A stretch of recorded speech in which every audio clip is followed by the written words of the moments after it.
Verán, todo empezó con una mentira pequeña que se hizo gigante y me robó todo. Era la preparatoria. Yo era Elisa, la hija de los Silva. O eso creía.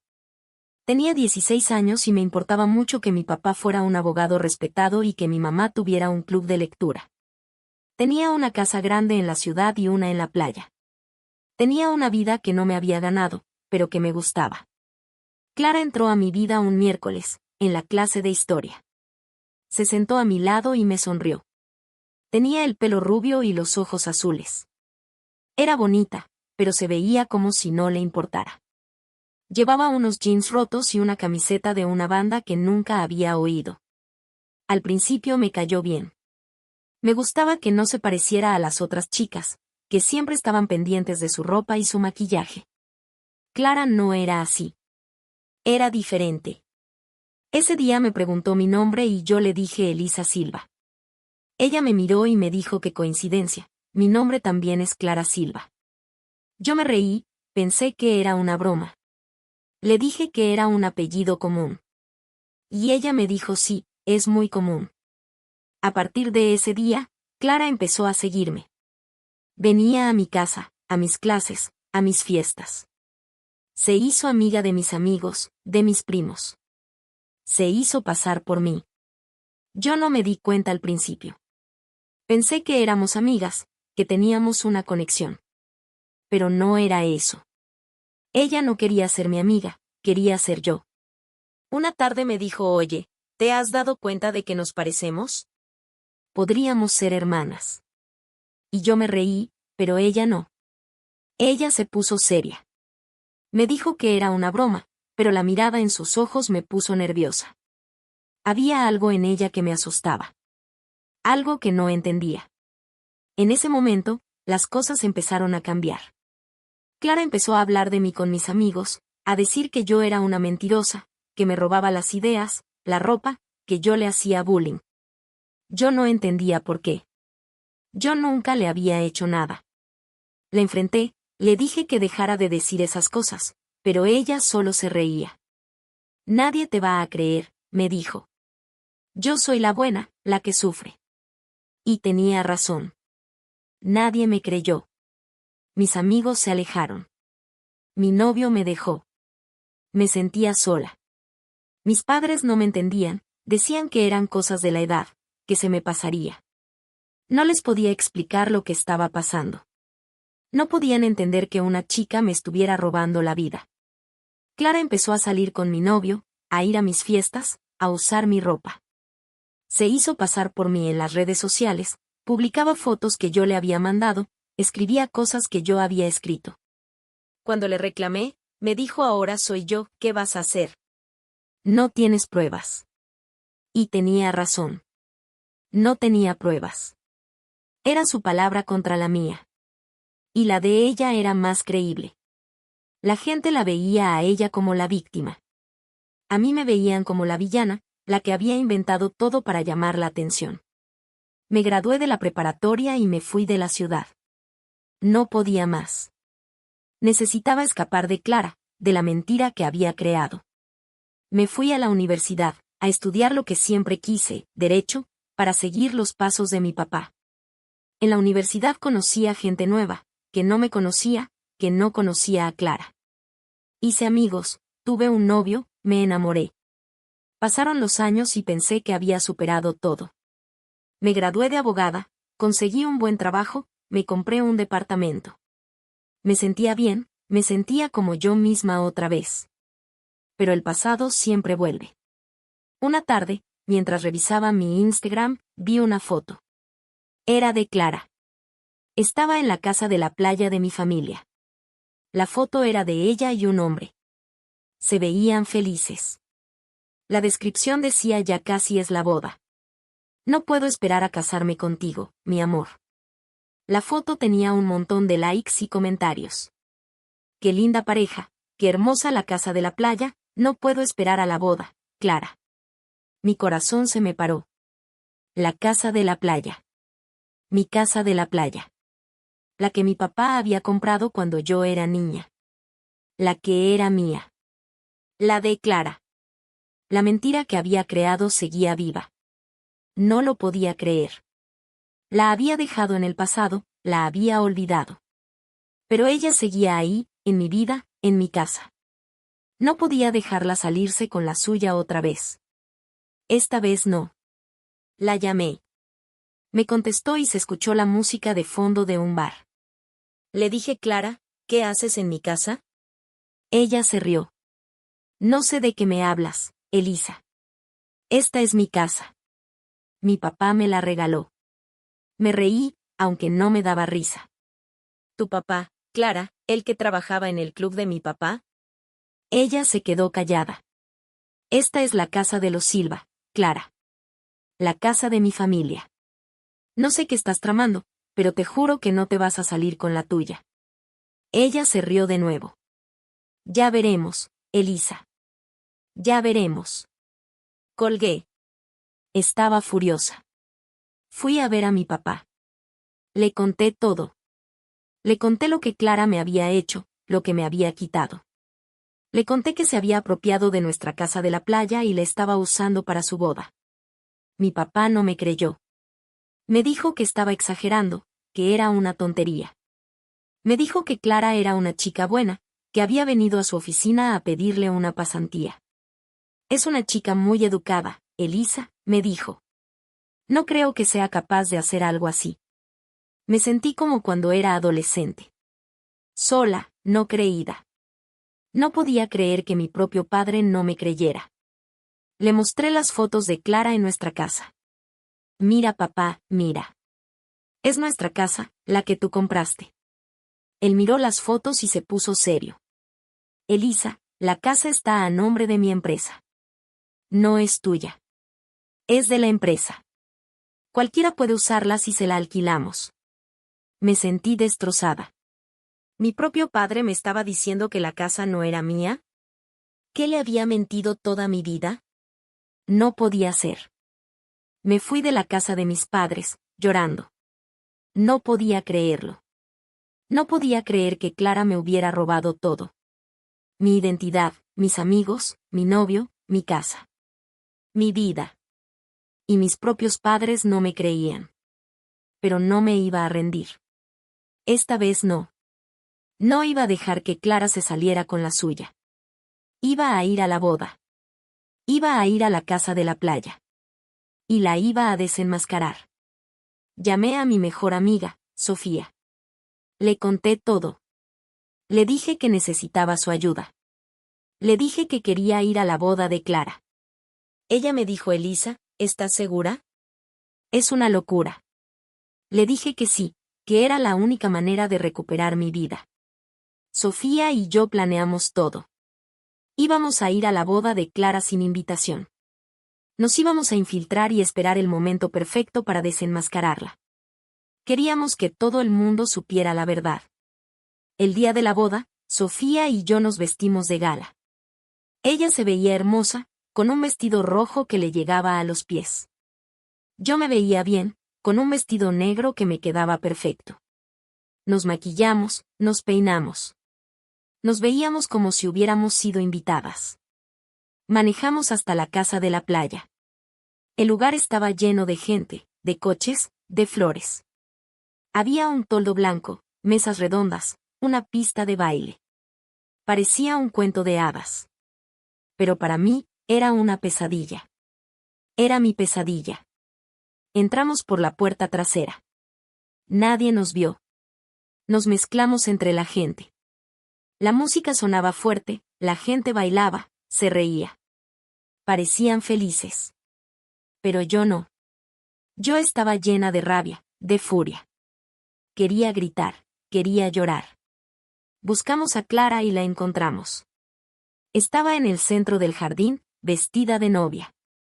Se veía radiante. Su vestido blanco le quedaba perfecto. Se veía como una princesa. Pero yo sabía que era una mentirosa. Que era una impostora. La miré y ella me miró a mí. Nos quedamos en silencio, mirándonos la una a la otra. Ella me sonrió, una sonrisa fría, malvada. Me hizo una seña, como si me estuviera diciendo: ¿qué vas a hacer, Elisa? Me sentí como si el mundo se me viniera encima. Me sentí como si todo lo que había superado no hubiera servido de nada. La humillación que me había hecho en la preparatoria regresó. El dolor, la rabia, la impotencia. Todo volvió. Sofía me tomó la mano. Elisa, ¿estás bien?, me dijo. Le dije que sí, pero no estaba bien. Mi corazón me latía a 1000. Mis manos me temblaban. Estaba nerviosa. Pero no me iba a rendir. No iba a dejar que Clara se saliera con la suya. No otra vez. La confronté. La miré a los ojos y le dije: Clara, ¿qué haces en mi casa?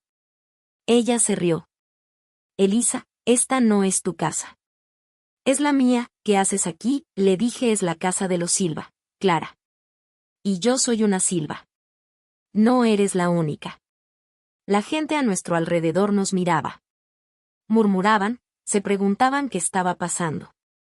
Clara se puso pálida. Su novio, un hombre alto y guapo, se acercó a ella. Clara, ¿qué pasa? ¿Quién es ella? Le dijo: es una amiga, mi amor. No te preocupes. Pero yo no le iba a dejar salirse con la suya. Le dije: no, no soy su amiga. Soy la verdadera Elisa Silva. Y esta es mi casa. Clara se puso furiosa. Me empujó. Yo me caí. Me levanté. La gente se alarmó. ¿Qué haces, Clara?, le gritó una mujer. Ella le dijo: ella está loca. No le hagan caso. El novio de Clara se acercó a mí y me dijo: señorita, por favor váyase. No quiero problemas en mi boda. Le dije: tu boda es una farsa. Ella es una mentirosa. No es Clara Silva. Ella es Clara Mendieta. Y esta casa no es suya. Todos se quedaron en silencio. Se oía solo el ruido de la música. Clara se puso nerviosa. Miró a su novio. El novio se quedó en silencio. Miró a Clara y luego me miró a mí. ¿Qué está diciendo?, le preguntó a Clara. Ella le dijo: nada, mi amor. Ella está loca. Por favor, sáquenla de aquí. El novio se acercó a mí y me dijo: señorita, por favor, váyase. Pero yo no me iba a ir. No hasta que la verdad saliera a la luz. Le dije: no me voy a ir. No hasta que todos sepan la verdad. Clara no es quien dice ser. Y esta casa no es suya. Es de mi familia. Yo soy la verdadera Elisa Silva. Clara me gritó: vete, estás arruinando mi boda. Yo le grité de vuelta: tú me arruinaste la vida. Y la gente empezó a gritar. La música se apagó. La boda se paró. Y todo se quedó en silencio. Solo se oía mi voz. Mi voz, que decía la verdad. Clara se abalanzó sobre mí. Me agarró del pelo. Nos caímos al suelo. Nos peleamos. Nos golpeamos. La gente nos separó. El novio de Clara llamó a la policía. Cuando llegó la policía, yo estaba llena de moretones, mi vestido estaba roto. Clara también. Los dos policías nos esposaron y nos metieron en la patrulla. En la comisaría, nos interrogaron. Clara dijo que yo era una loca, que me había inventado todo. Yo dije la verdad.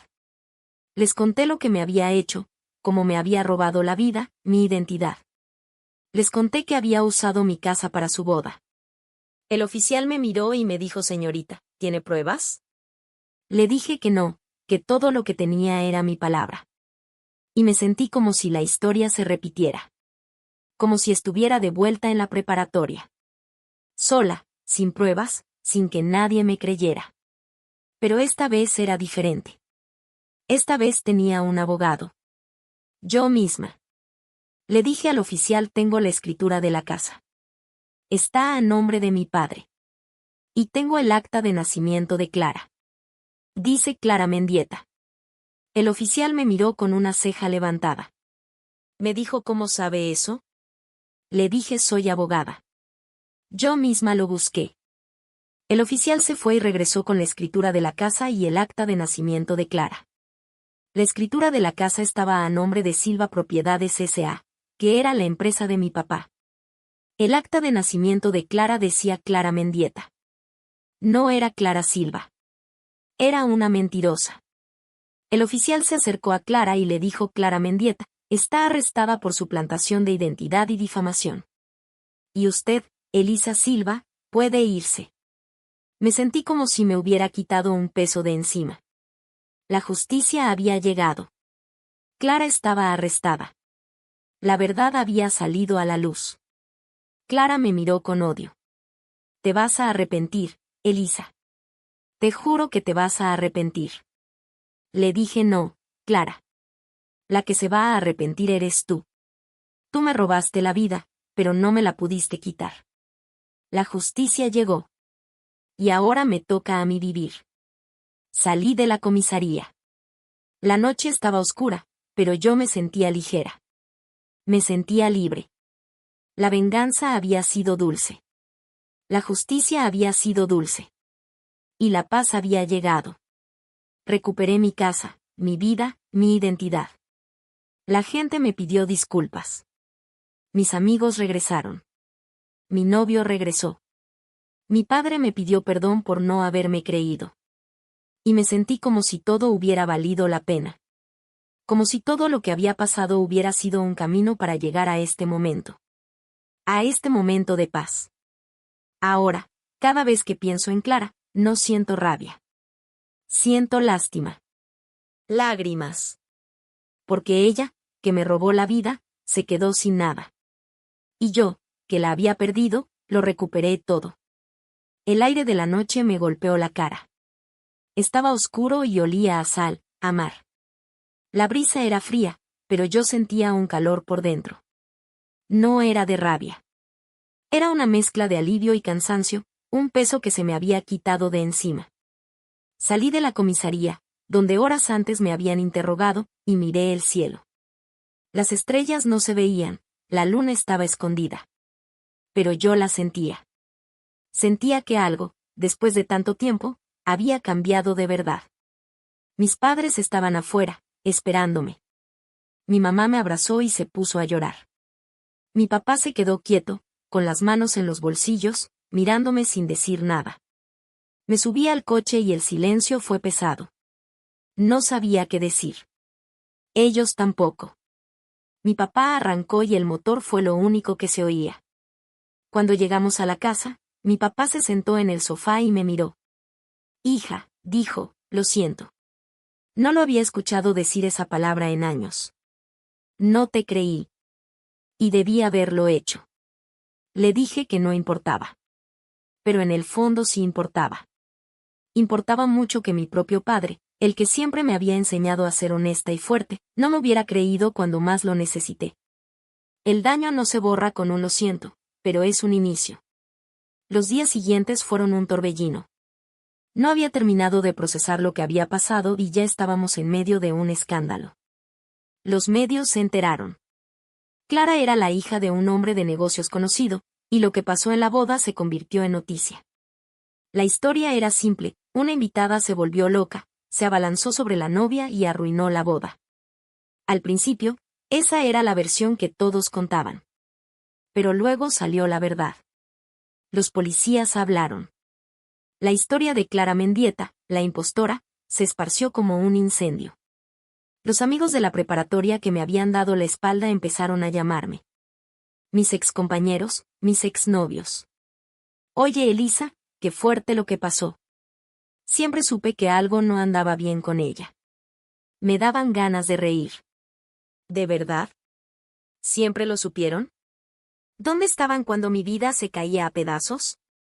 No contesté la mayoría de las llamadas. No quería que me dijeran que lo sentían. Quería que se fueran.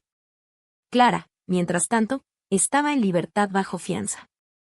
La suplantación de identidad no es un delito grave en este país, es una falta que se puede arreglar con multas y acuerdos. Pero mi caso era diferente. Era una suplantación que había durado años y había tenido consecuencias reales. Era difamación, fraude. Y yo, por suerte, era abogada.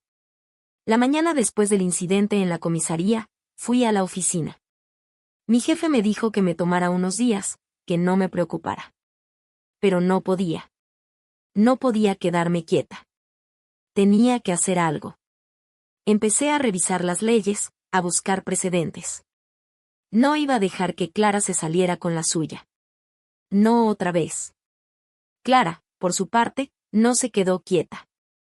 Su padre contrató a un abogado conocido, un tipo con traje caro y una sonrisa falsa que salía en las noticias. Dijo que Clara estaba sufriendo una crisis nerviosa, que yo la había acosado por años y que la boda en la casa de la playa había sido un error de comunicación. Que la propiedad era de un amigo de su padre, y que le había pedido permiso para usarla. Mentiras. Puras mentiras. Pero mentiras que sonaban creíbles si no conocías la historia completa. Tuve que enfrentarla. Tuve que ir a la corte. Mi abogado, un colega de la oficina que me ayudó por amistad, me dijo que me relajara, que él se encargaba. Pero no pude. Sentía que si no lo hacía yo misma, no valía la pena. Esta era mi historia, mi venganza, mi justicia. La primera audiencia fue una farsa. El abogado de Clara, el tal señor Valdés, se paró frente al juez y empezó a hablar de la salud mental de Clara, de su depresión, de cómo yo, una persona con un historial de problemas de celos y acoso, la había empujado a una situación de estrés insostenible. Clara se sentó a su lado, con la cabeza gacha, fingiendo ser la víctima que siempre había sido. Me daban ganas de gritar, de pararme y decirle a todos que era una mentirosa. Pero me quedé callada. Mi abogado me había dicho que no hablara, que dejara que él se encargara. Pero yo no podía. No podía dejar que él se encargara de mi vida otra vez. No. Después de la audiencia, le dije a mi abogado que quería hablar con el juez. No era algo normal, no se hace. Pero él me miró y me dijo: hazlo, Elisa. Esta es tu pelea. La segunda audiencia fue diferente. El juez estaba ahí, sentado, con la cara de aburrido de siempre. El abogado de Clara habló y habló de su cliente, de su depresión, de su trágico malentendido. Y cuando terminó, mi abogado se levantó y dijo: su señoría, mi cliente, Elisa Silva, tiene unas palabras que decir. El abogado de Clara se paró, furioso, y dijo: protesto, su señoría. Mi cliente no tiene nada que decir. El juez, con la mirada cansada, dijo: escúchela. A ver qué tiene que decir.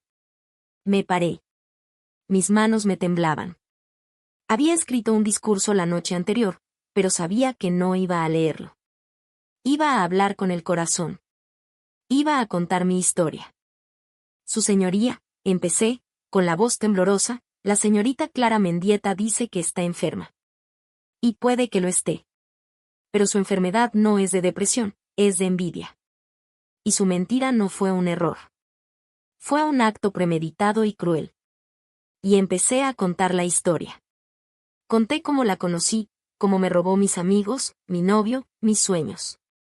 Conté cómo me hizo sentir sola, aislada, humillada. Conté cómo me sentía en mi propia casa, como si fuera una intrusa, un fantasma.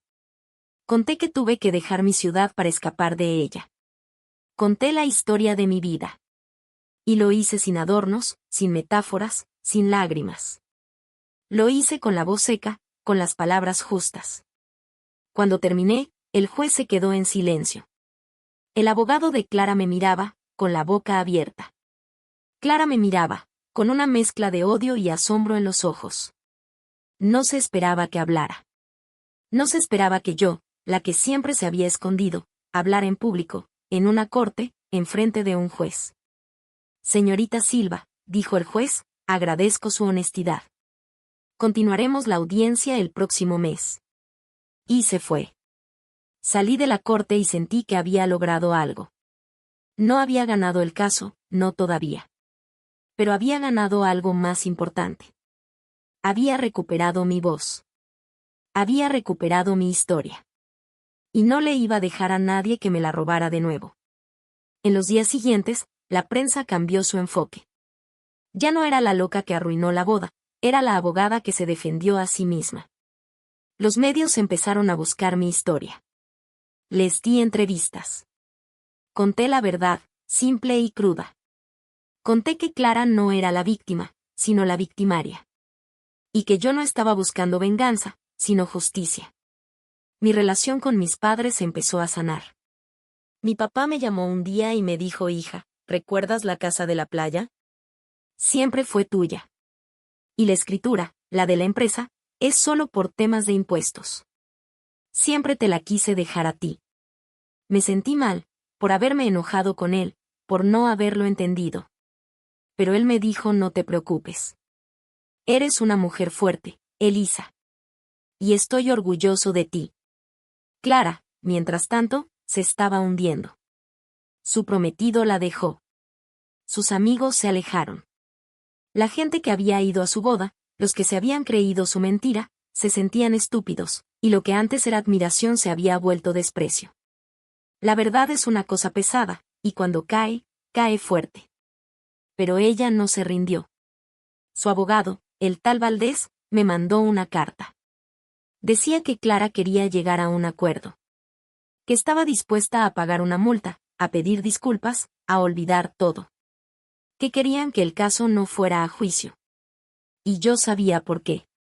No querían que se supiera la historia completa. No querían que se hiciera público el fraude, la mentira.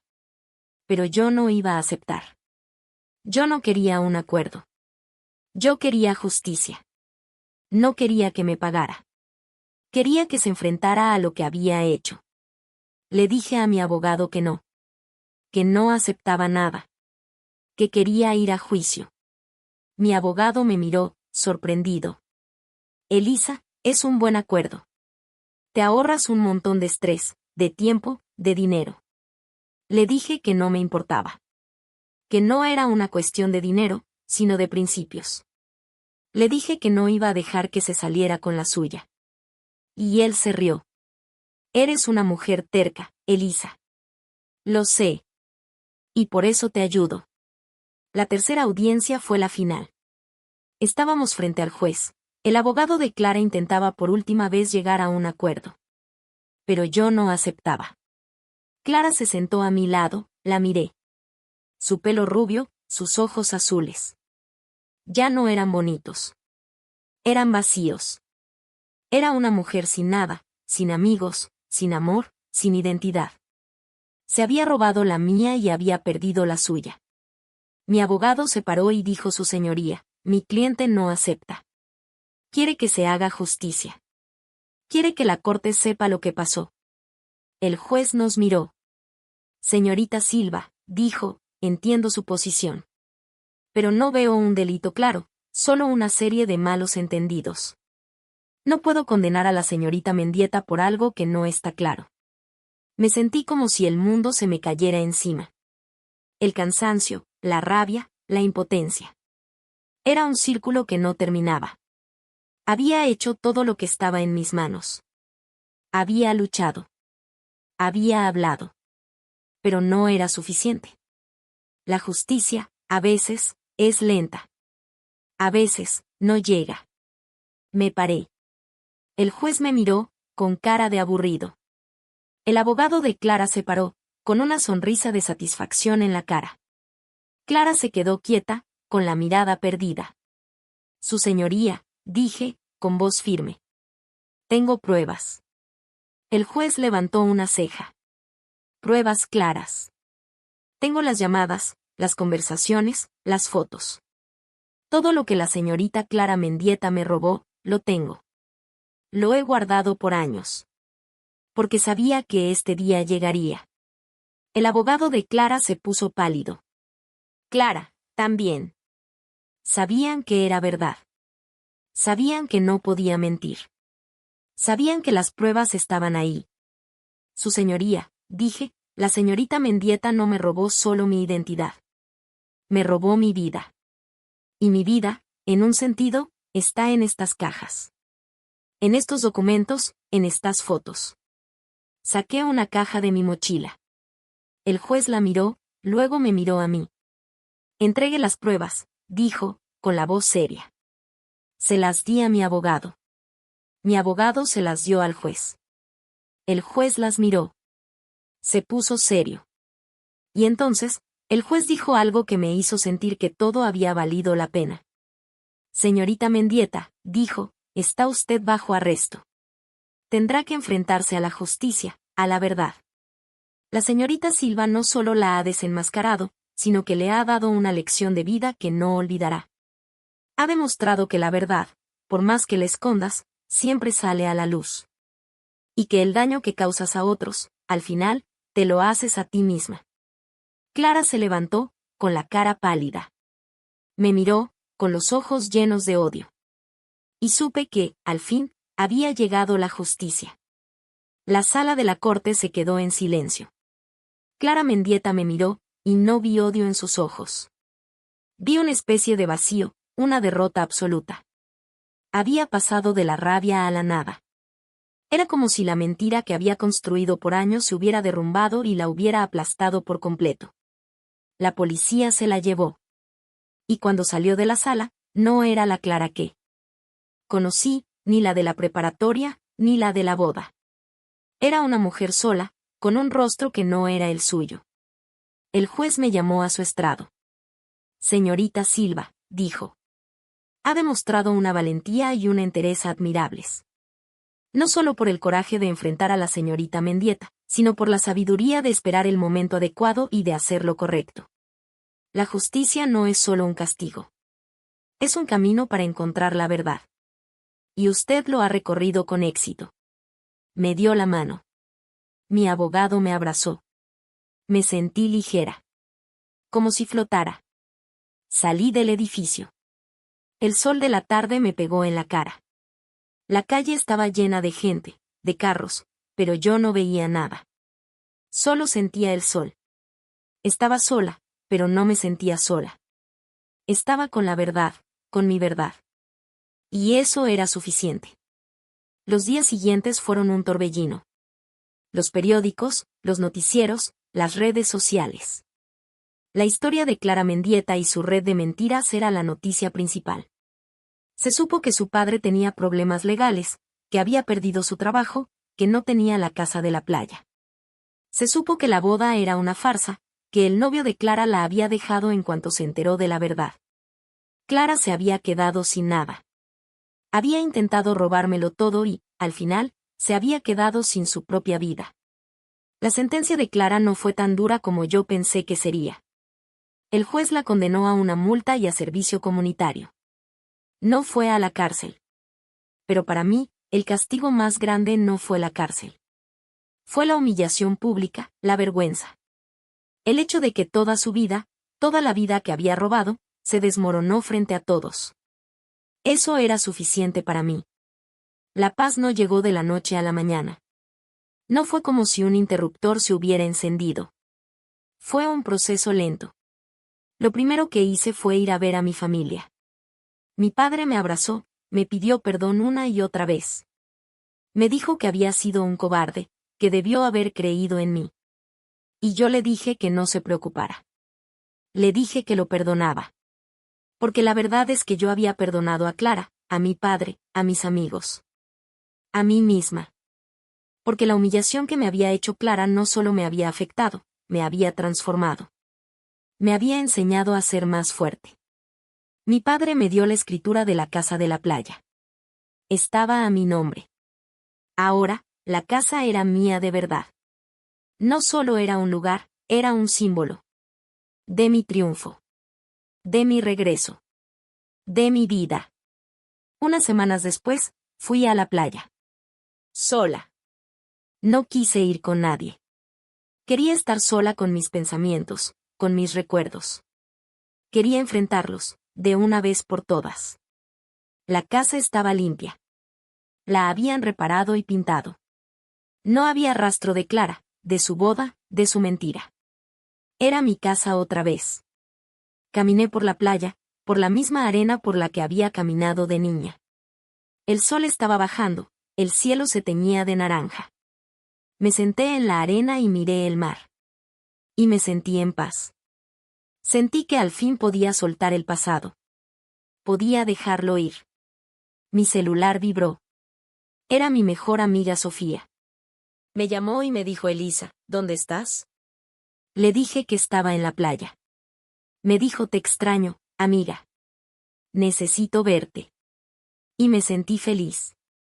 Feliz por tener a una amiga de verdad. Feliz por tener a alguien que me conocía de verdad. La historia de Clara se había quedado atrás. Era solo un mal recuerdo. La vida es así. A veces, las cosas malas pasan, pero no tienen por qué definirnos. Lo que define quiénes somos es cómo enfrentamos los desafíos, cómo nos levantamos. Y yo me había levantado. Me había levantado y había recuperado mi vida. La venganza, al final, no fue lo que me hizo feliz. La justicia sí. La justicia de haber hablado. La justicia de haber dicho la verdad. La justicia de haber recuperado mi vida. Y la paz que sentí, esa tarde, en la playa, era la paz que había buscado por años. La paz de saber que la verdad siempre gana. Y que no hay nada más poderoso que eso. Si te sentiste identificado con esta historia, dale, me gusta, y cuéntame tu opinión. Me encanta leer lo que piensan de estos relatos.